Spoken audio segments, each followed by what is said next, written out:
মাথা গরম করবেন না, একদম ঠান্ডা মাথায় ধৈর্য ধরে প্রসাদ পরিবেশন করুন। সকল ভক্তদের উদ্দেশ্যেও বলছি, আপনারা তাড়াহুড়ো করে প্রসাদ পাবেন না, ধীরে ষষ্ঠী প্রসাদ পান, একদম ধীরে ষষ্ঠী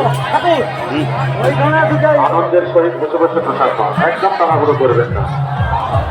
এবং প্রসাদ পরিবেশন যারা করছেন